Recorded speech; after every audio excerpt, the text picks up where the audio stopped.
नमः परमहंस स्वादित चरणकमलचिन्मकरन्दाय भक्तजनमानस निवासाय श्रीरामचन्द्राय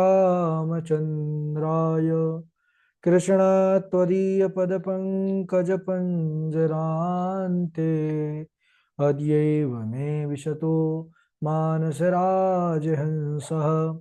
प्राणप्रयाणसमये कफवातपित्तैः कण्ठावरोधनविधौ स्मरणं कुतस्ते नारायणं नमस्कृत्य नरं चैव नरोत्तमं देवीं सरस्वतीं व्यासं ततो जयमुदीरयेत् श्रीलक्ष्मीनाथसमारम्भां नाथयामुनिमध्यमाम् अस्मदाचार्यपर्यन्तां वन्दे श्रीगुरुपरम्पराम् अञ्जनानन्दनं वीरं जानकी शोकनाशनं कपीशमक्ष हन्तारं वन्दे लङ्काभयङ्करम् भक्तिभक्त भगवन्त गुरु चतुर्नाम वपुएक जिनके पद बंदन किए नासत विघ्न अनेक श्री श्यामा जू के पद कमल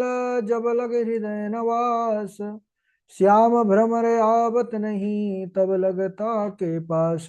बोले वृंदावन बिहारी लाल की जय, भागवत महापुराण की जय, सुखदेव भगवान की जय।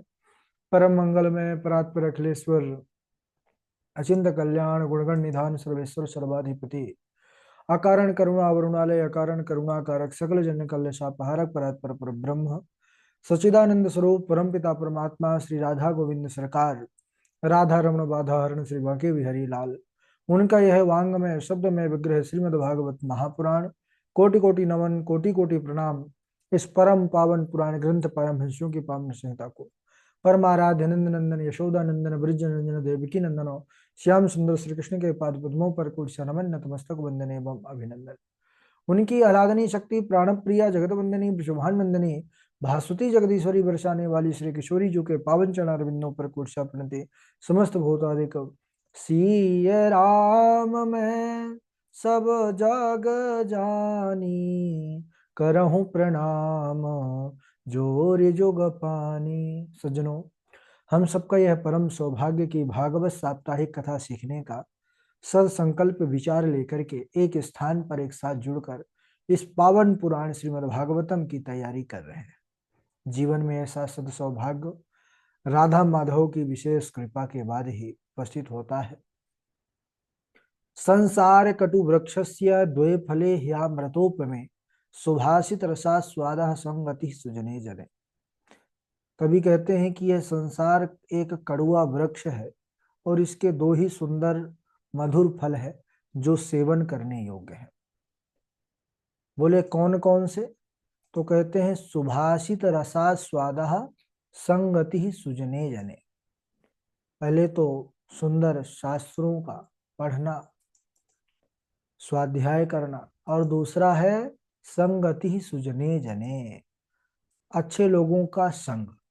और कितनी विशेष कृपा हम पर भगवान की हुई कि पुराणों में तिलक कहा जाने वाला यह पावन महापुराण श्रीमद् भागवत साप्ताहिक कथा की तैयारी का पावन विचार संकल्प लेकर के उस पावन ग्रंथ का अध्ययन करने का मन बना करके और सभी भगवत भक्त यानी सब भागवत कथा के अनुरागी जो है उनका एक संग भी प्राप्त हो रहा है।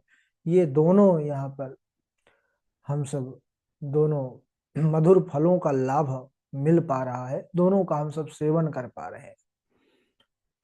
और भागवत साप्ताहिक कथा के अंतर्गत हम सब कल के दिवस पर चर्चा कर रहे थे कि भगवान श्री कृष्ण मथुरा की ओर चल दिए, अक्रूर जी आए हैं लेने के लिए। ये बड़ा करुण प्रसंग है क्योंकि गोपियां जो भगवान को ही अपना सर्वस्व मानती हैं, भगवान ही जिनके प्राण धन है, वह कन्हैया जब ब्रज वृंदावन को छोड़ करके जाने लगे तो वह बहुत रुदन करती हैं। चाहती हैं कि प्रभु हमारे आंखों से दूर ना जाए।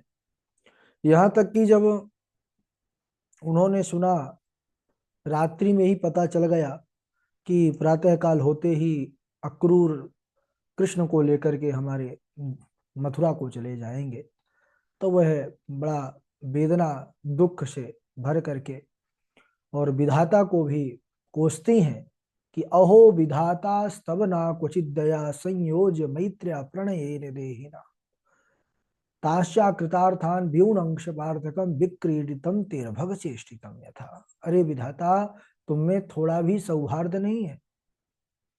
अरे तुम प्रेम से प्राणियों को आपस में मिलाते हो, जोड़ते हो, लेकिन उनकी अभिलाषाएं पूर्ण भी नहीं होती कि तुम उनको अलग विलग कर देते हो। तो यह तुम्हारा मिलाने का कार्य जो है बच्चों के खेल के समान व्यर्थ है। गोपियां मार्ग पर रथ के सामने आ गई कि कन्हैया अगर जा ही रहे हो तो ये रथ के पहिए हमारे ऊपर से चढ़ा करके ले जाओ रथ को अपने, कि हम जो घुट घुट के मरेंगी इससे अच्छा है कि एक बार में ही मार दो। कन्हैया समझाते हैं कि देखो गोपियों, दुखी मत हो, मैं आज जा रहा हूँ, धनुष यज्ञ में रुकूंगा और शीघ्र आ जाऊंगा। गोपियां भगवान की प्रतीक्षा कर रही हैं कि शायद लौट आए। यावदा लक्ष्यते केतुर यावद रेणु रथस्य जा अनुप्रस्थापितात्मानो गोप लेख्यानि वोपलक्षिता। जब तक रथ दिखाई देता रहा, रथ को देखती रही, रथ दिखाना बंद हो गया तो ध्वजा देखती रही, वह भी दिखाई देना बंद हो गया तो धूल उड़ रही थी, धूल देखती रही कि शायद लौट आए रथ। लेकिन जब धूल भी उड़ना बंद हो गई, दिखना बंद हो गई, तो वही मूर्छित होकर के गिर पड़ी, उनकी जो आस थी वह टूट गई।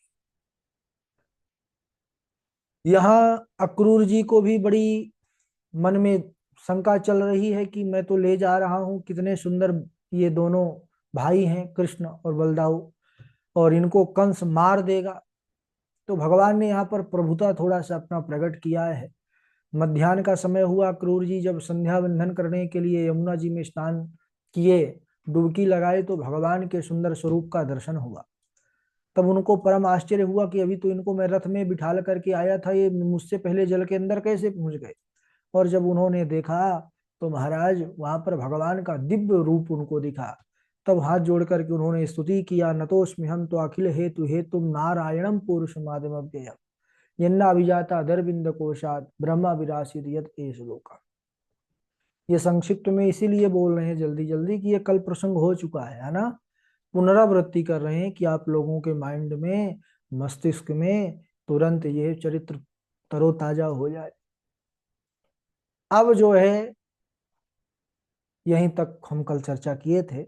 अब अक्रूर जी का रथ वायु के वेग से बढ़ा है आगे और मथुरा नगरी पर प्रवेश किया। मथुरा में प्रवेश करते ही अक्रूर जी ने निवेदन किया कि प्रभु चलिए इस दास की कुटिया को पवित्र कीजिए। भगवान ने कहा कि अभी नहीं काका जी, हम पहले मामा जी के जो है तो स्वागत को ग्रहण करके, मामा जी का कल्याण करके तब आएंगे, आपके घर अवश्य आएंगे। तो बोले ठीक है, जैसी आपकी इच्छा।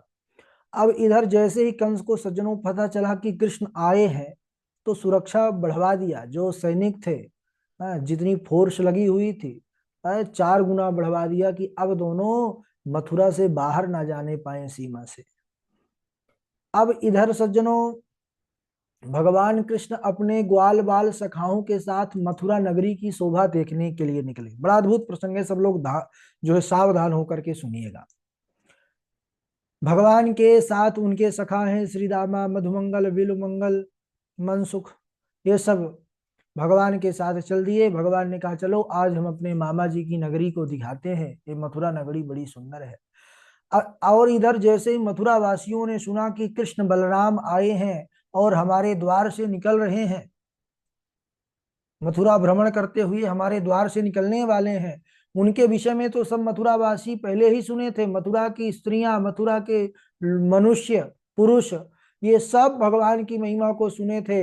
मन में बड़ी जिज्ञासा होती थी कि इतने छोटे छोटे बालक बड़े बड़े असुरों को कैसे मार देते होंगे, हैं हमने सुना है कि बड़े सुंदर दिखते हैं। तो सबके मन में इच्छा थी, लेकिन कंस के भय से कहाँ जा सकते थे ब्रज वृंदावन। प्रभु ने कृपा किया, स्वयं मथुरा चल करके आ गए। तो आज उनका बड़ा उत्साह है वह चाहते हैं कि भगवान को हम देखें, कितना जल्दी देखें। तो सब महाराज जो महिलाएं हैं, स्त्रियां हैं, वह अपनी अट्टालिकाओं से, झरोखों से प्रभु को देखने के लिए आतुर हैं। उनका स्वागत सत्कार करने के लिए पुष्प आदि सब व्यवस्थित करके रखी हुई है। अब इधर हमारे प्रभु चलने लगे तो उनका जगह जगह पर स्वागत हो रहा है, जगह जगह पर आरती उतर रही है। अच्छा, भगवान जैसे ही मथुरा की गलियों से चलने लगे तो एक नई नई अभी बहू की शादी हुई थी, वह आई और द्वार पर घूंघट खोल करके हमारे प्रभु का त्रिभुवन सुंदर का दर्शन करने लग गई। तब तक उसकी सास की दृष्टि उस पर पड़ी, अपनी बहू पर। देखती है कि अरे ये तो घूंघट खोल करके खड़ी है द्वार पर। तो उसने अपने बहू से कहा कि अरे बहू भई बावरी, लाज नावे तोए, मुख खोल बाहर खड़ी, नाम धरे सब कोय। अरे बहू, तू पागल हो गई है जो इस प्रकार मुख खोल करके, घूंघट खोल करके बाहर खड़ी है? अरे तुझे क्या है, समाज मुझे जो है कोसेगा कि देखो उसकी बहू जो है इस प्रकार घूंघट खोल करके द्वार पर खड़ी है। तो बहू ने बड़ा सुंदर जवाब दिया अपनी सासू माँ को। उन्होंने कहा कि कछुक दोष नहीं सास जी, नाम न धरी है कोय, नंद नंदन को छाड़ के, कौन निरखी है मोय। सासू मैया बिल्कुल चिंता मत करो। अरे आज कौन ऐसा अभागा होगा जो त्रिभुवन सुंदर को छोड़ करके मुझे देखने के लिए खड़ा रहेगा? अरे आज तो सबकी दृष्टि त्रिभुवन सुंदर कृष्ण कन्हैया के ऊपर ही टिकी है। तो इस प्रकार हमारे प्रभु सबको कृतार्थ करते हुए, सबको लाभान्वित करते हुए सुंदर मथुरा की गली से जा रहे हैं। अच्छा, अब इधर भगवान के जो ग्वाल बाल सखा थे, उन्होंने कहा कि अरे कन्हैया, अगर हमको पहले से पता हो तो कि ये तुम्हारे मामा जी के यहाँ बड़ी भारी इतना ही स्वागत सत्कार हमारा होगा, तो हम पहले से थोड़ा बन ठन के आते, जैसे गैया चरावे जाते थे वैसे ही चले आए। कन्हैया ने कहा तो क्या चाहिए? अरे बोले थोड़ा बढ़िया कपड़े वपड़े होते, चौबंदी होती बढ़िया, जो है बढ़िया पटका होता, धोती होती। बोले अभी व्यवस्था करते हैं वस्त्रों की। तो एक कंस के ही सेवक धोबी वह लेकर के गट्ठर जा रहे थे बहुत सारे दिव्य बढ़िया राजसी वस्त्र। तो कन्हैया जी ने रुकवाया कि अरे मामा जी रुकिए रुकिए, ममियौरे में तो सब मामा ही होते हैं। धोबी मामा रुक गए, क्या है ना। तो उन्होंने कहा कि हमारे जो सखा हैं इनको कुछ वस्त्र चाहिए, मामा जी आप दे दीजिए, आपके पास तो बहुत सारे हैं। तो भाई जो राजा होता है, राजा से जो नीचे वाले होते हैं ना, उनके अंदर थोड़ा ज्यादा वो होता है, रौब होता है। उसने कहा कौन से कपड़े? अरे बोले ये। अरे बोले तुमने जीवन में कभी ऐसे कपड़े देखे भी हो कि पहनने का ख्वाब देख रहे हो? है कहा तुम गांव के जंगली जानवर हैं, जंगलों पर रहने वाले गांव के ग्वाले, गैया चराने वाले, ऐसे कपड़े पहनने का तुम जो है कैसे सोच लिए? चले जाओ, नहीं तो अभी बड़ी पिटाई होगी। जब हमारे कृष्ण ने सुना कि अब मामा जी कुछ ज्यादा ही बोल रहे हैं, जब वह बहकी बहकी बातें करने लगा तो कन्हैया ने कहा मामा जी मेरी बात सुनिए, छोटे से है अभी कन्हैया। मामा धोबी मामा जैसे ही झुके वैसे ही कन्हैया ऐसा तमाचा लगाए हैं कनपटी पर, गाल पर, कि मामा जी गोल गोल घूमते और उनका सर जो है धड़ से अलग हो गया। गोविंदाय नमो नमः, मामा जी चल बसे भैया। मामा जी का उद्धार कर दिया कन्हैया ने। अब इसके बाद ग्वाल वालों को कहा कि अब ले लो भाई, जिसको जैसे वस्त्र चाहिए ले लो गट्ठर से। सबने अपने अपने बराबर के वस्त्र ले लिए सज्जनों। इसके बाद जब वस्त्र पहन करके चलने लगे ग्वाल बाल भगवान के सखा, तो मार्ग पर झाड़ू अपने आप ही लगवे लग गई। क्यों? क्योंकि वस्त्र बड़े थे, छोटे छोटे ग्वाल बाल तो उदास हो गए। अरे कन्हैया वस्त्र तो बढ़िया है, लेकिन ये देखो झाड़ू अपने आप लग रही है। कन्हैया ने कहा चिंता मत करो, अभी चलते हैं। तो कन्हैया फिर पहुंच गए एक मामा जी के यहाँ पर। कौन मामा जी के यहाँ? कपड़े कौन ठीक करता है? दर्जी मामा के यहाँ। दर्जी मामा के यहाँ गए तो जल्दी जल्दी दर्जी महाराज जो 4 घंटे का काम होता था 2 घंटे में ही निपटा दिया, क्योंकि सुना था। भगवान ने कहा मामा जी, अच्छा ये बताइए कि ये सिलवाई कपड़ों की बनवाई कितनी हुई। धोबी मामा को क्या जो है तो कपड़ों का मूल्य दिया था प्रभु ने, उसने सुन रखा था। दर्जी ने हाथ जोड़ लिया, नाथ कुछ मत दो, बस कृपा बनाए रखो। भगवान ने कहा जिसको कुछ नहीं चाहिए हम उसको ही सब कुछ देते हैं।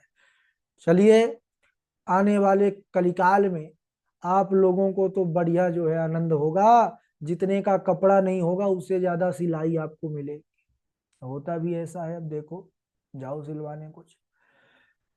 अब इधर ग्वाल बाल भगवान के सखा उन्होंने कहा कि कन्हैया कपड़ा है गए। अब माला जो है सुदामा माली के यहाँ गए, वहां पर माला भी पहन लिए।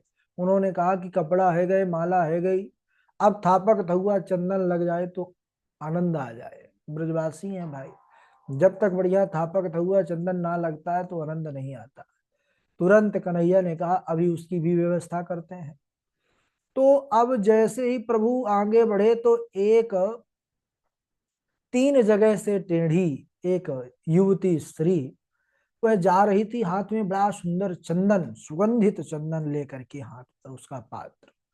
भगवान देखते हैं कि वह 3 जगह से टेढ़ी है, और उसको लोग त्रिवक्रा कुब्जा कहते थे, उसको कुबड़ी कहते थे, क्योंकि जन्म से ही उसका ऐसा शरीर था। तो कन्हैया ने कहा कि अरे ओ सुंदरी, मथुरा में पहली बार कुब्जा को किसी ने सुंदरी कहा था। तो कुब्जा ने पीछे मुड़ करके देखा, जब देखा कि अरे ये तो त्रिभुवन सुंदर है।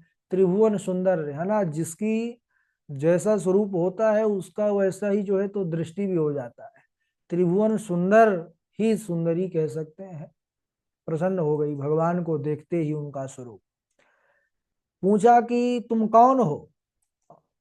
तो उसने अपना परिचय दिया कि दास्यास्मि हम सुंदर कंस सम्मता, त्रिवक्र नामा यनुलेप करमणि, मदभावितं भोजपते रति प्रियम, बिना युवाम को न्यतमस्ते दरहति। हे परम सुंदर, मैं कंस की दासी हूँ, 3 जगह से टेढ़ी हूँ, इसलिए लोग मुझे त्रिवक्रा कुब्जा भी कहते हैं। और मेरा चंदन महाराज को बड़ा पसंद है, इसीलिए मैं उनको चंदन बनाने का कार्य करती हूँ। भगवान ने कहा कि क्या इसमें से कुछ चंदन हमको भी दान में मिलेगा। उस कुब्जा ने कहा कि प्रभु, आपसे बढ़कर के उत्तम अधिकारी कौन हो सकता है इस चंदन का। बोले ठीक है, लगा दीजिए। बोले पहले हमारे नहीं, पहले हमारे सखाओं को लगाइए। उस कुब्जा ने भगवान के सभी सखाओं को सुंदर चंदन लगाया है, थापक थुआ चंदन। भगवान के मस्तक पर जब वह चंदन लगावे लग गई, तब कन्हैया कृपा करते हैं उस कुब्जा पर, और उसके पैर की जो अंगुलियां हैं उस पर अपने पैर के अंगुलियों को दबाते हैं, और एक हाथ उसके जो है तो सुंदर चेहरे पर लगा करके और धीरे से महाराज उचका दिए ऊपर को। जैसे ही उचकाए वैसे ही वह दिव्य स्वरूप को प्राप्त हो गई। उसका शरीर पूरा सीधा हो गया, और सीधा भी नहीं हुआ, सीधा के साथ साथ पूरा सुंदरी हो गई, पहले से बहुत ज्यादा सुंदर हो गई। मुकुंद स्पर्शनाथ सद्यो बभूव प्रमदोत्तमा। जैसे ही अपने वह दिव्य स्वरूप को प्राप्त करी, वह नाच करके भगवान का गुणगान करने लगी। इस प्रकार प्रभु ने कृपा किया, और कुब्जा को, उसको जो है जो जन्म से ही टेढ़ी थी, उसको भगवान ने सुंदर बना दिया। जैसे ही मथुरा के लोगों ने सुना, मथुरा की स्त्रियों ने सुना, तो बड़ी प्रसन्न हुई। कहने लगी महाराज, हमारे नगर में तो ब्यूटी पार्लर आ गया है।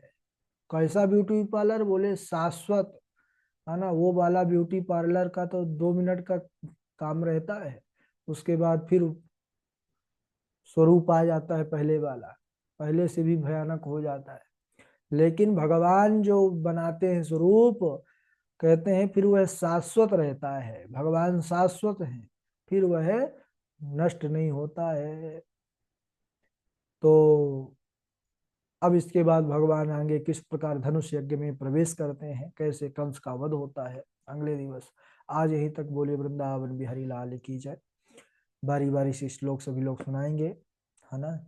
नाम जिस प्रकार लेंगे उसी क्रम से। पहले झा जी हैं, और उनके बाद कृष्णा जी हैं, फिर पंडित सचिन शास्त्री जी हैं, और वासवी शर्मा जी हैं, अदिति चौबे जी हैं, अंश दुबे जी हैं, है ना। आकांक्षा शुक्ला जी हैं, निरंजन जी हैं, सची तिवारी जी हैं, सौम्या शुक्ला जी हैं, कृष्णा कृष्णा जी हैं, हर्षिता जी हैं, और लूबी जी हैं, है ना। चलिए, और आज अभिषेक जी भी जुड़े हुए हैं, और साथ में लूबी देवी जी हैं। ठीक, सुनाइए, शुरू करिए। राधे राधे गुरु जी। राधा। अहम विद्याधरः कश्चित् सुदर्शन इति विश्रुतः। अहम विद्याधरः कश्चित् सुदर्शन इति श्रुतः। श्रिया स्वरूप संपत्त्या विमानेन आचरन् दिश। अहम विद्याधरः कश्चित् सुदर्शन इति श्रुतः। श्रिया स्वरूप संपत्त्या विमानेनाचरन् दिश। यशोदायाः सुतां कन्यां देवक्याः कृष्णमेव हि रामं च रोहिणी पुत्रं वसुदेवेन विद्यता। एकदा देवयात्रायां गोपाला जातु कौतुकाः अनोभिरनड अनोभिरनदुदयुक्त प्रययुते अम्बिकावनम्। वाम बाहुकृत वाम कपोलो बलगित भ्रू बलगित भ्रूरधरार्पित वेणु कोमलाङ्गुली गिराश्रित मार्गम् गोप्य इरयति यत्र मुकुन्द व्योमयान वनिताः विस्मितास्तदुपधार्य सलज्जा काममार्गण समर्पित चित्ता कसमलं ययुः अपस्मृत निव्य। राधे राधे गुरु जी। राधे राधे जय जी, राधे राधे। हाँ, कृष्णा जी आप सुनाए। एकदा देवयात्रायां गोपाली जातकौतुकाः अनोभिरनडुद्युक्तैः प्रययुस्तेऽम्बिकावनम्। अहं विद्याधर कश्चित् सुदर्शन इति श्रुतः। श्रिया स्वरूपसम्पत्त्या विमानेनाचर दिशः। राधे राधे गुरु जी। राधे राधे। पंडित सचिन शास्त्री जी सुनाए। राधे राधे गुरु जी। राधे राधे। यशोदायाः सुतां कन्यां देवक्याः कृष्णमेव च रामं च रोहिणीपुत्रं वासुदेवेन बिभ्यत। राधे राधे गुरु जी। राधे राधे। वासवी शर्मा जी आप सुनाइए। गुरुजी आदि तो प्रणाम। हाँ, सुनाइए। एकदा देवयात्रायां गोपाला जातकौतुक अनूभिरण्डुडयुक्तैः प्रयोस्तेऽम्बिकावनम्। जी गुरुजी। आकांक्षा शुक्ला जी, सौम्या शुक्ला जी। राधे राधे गुरु जी प्रणाम। हाँ, राधे राधे, सुनाइए।